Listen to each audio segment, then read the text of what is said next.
হ্যাঁ everyone, welcome back to my channel. চলে এসেছি আজকের একটা খুব সুন্দর কেকের রেসিপি নিয়ে। তো তার জন্য দেখিনি কি কি লাগবে। তার জন্য নিয়ে নিচ্ছি 1 কাপ দুধ, 1/3 কাপ অয়েল, 1 টিস্পুন ভিনিগার আর 1 টিস্পুন হচ্ছে ভ্যানিলা এসেন্স। সমস্ত ভালো করে মিক্সড করে নিয়ে এখানে চিনি দিয়ে দেবো 1/2 কাপের মতন। তারপরে চিনিটাকেও মিশিয়ে নিয়ে ভালো করে মেল্ট হয়ে আসা অবধি মিশিয়ে নিয়ে তার মধ্যে অ্যাড করবো 1/4 কাপের মতন কোকো পাউডার। কোকো পাউডারটাকে খুব ভালো করে মিশিয়ে নিচ্ছি। মিশিয়ে নেওয়ার পর এর মধ্যে অ্যাড করব 1 কাপের মতন ময়দা।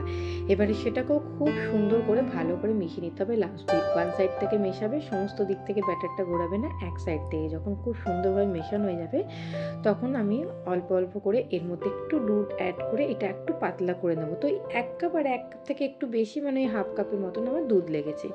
এরপরে দিয়ে দিচ্ছি 1 টিস্পুনের মতন বেকিং পাউডার, 1/2 টিস্পুনের মতন বেকিং সোডা। সেটাকেও খুব ভালো মতন মিশিয়ে নিয়ে এটাকে রেখে দেবো সাইডে। এবারে একটা আপাপাম প্যান নিয়ে নিচ্ছি। আপাপাম প্যানে ভালো করে আমি অয়েল ব্রাশ করে নিচ্ছি। সমস্ত দিকে অয়েল ব্রাশ করে নিয়ে 1 স্কুপ করে আমি এই ব্যাটারটাকে দিয়ে দিচ্ছি। পুরোটা ভরবে না, হাফ করে ভরবে, যেহেতু এর মধ্যে আমি এখন ডার্ক চকলেট ভেতরে বসাবো। তো ডার্ক চকলেট মার্কেটে পাওয়া যায়, তো আমি এখানে আমুলের ডার্ক চকলেট নিচে মিডিলে বসিয়ে নিয়ে ওপর থেকে আমি আবারও খানিকটা ব্যাটার দিয়ে এই ব্যাপারটাকে পুরোপুরি সিল করে দেবো। তাহলে বুঝতেই পারছো আজকে দেখে যে কী বানাতে চলেছি। তো আজকে আপাপাম মানে মিনি চকো লাভা কেক বানাতে চলেছি। তো এইটাকে একদম লো ফ্লেমে 10 থেকে 15 মিনিট বেক করলেই মিনি চকো লাভা কেক একদম রেডি হয়ে যায়। খুব সুন্দরভাবে এটা বেরিয়ে আসে। বেশি যে লেগে যায়, বেশি যে বেক হতে লাগে সেটাও নয়। দেখতেই পাচ্ছ কতটা সফট হয়েছে।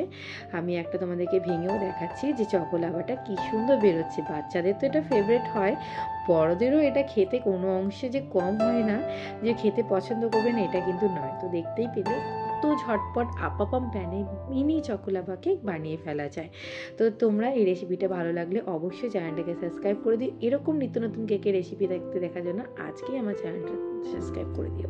এবার ওপর থেকে খানিকটা একটুখানি পাউডার সুগার স্প্রিঙ্কেল করে দিচ্ছি। এটা জাস্ট লুকের জন্য, দেখতে ভালো লাগার জন্য।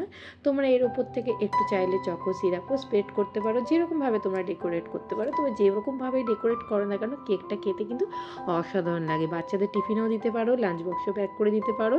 এটা খেতে কিন্তু খুবই সুন্দর হয়। খুব বেশি মিষ্টি হয় না, দেখতেই পেলে। খুব বেশি যে ইনগ্রিডিয়েন্টস লাগে সেটাও নেই। লাভাটা কত সুন্দর বেরিয়ে পড়ছে, দেখতেই পাচ্ছ কত সুন্দর বেরোচ্ছে। এটা কিন্তু খেতে কিন্তু দারুণ হয়। তো চলো টাটা। এরকম অনেক কেকের রেসিপি দেখতে থাকার জন্য অনুরোধ হলো আজই আমার চ্যানেলটাকে সাবস্ক্রাইব করে নেওয়া, লাইক কমেন্ট শেয়ার করো, নিজের ফ্রেন্ড ফ্যামিলির সাথে অবশ্যই শেয়ার করো। আর আমাকে অবশ্যই কমেন্ট সেকশনে কমেন্ট করে জানিও কেমন লাগলো।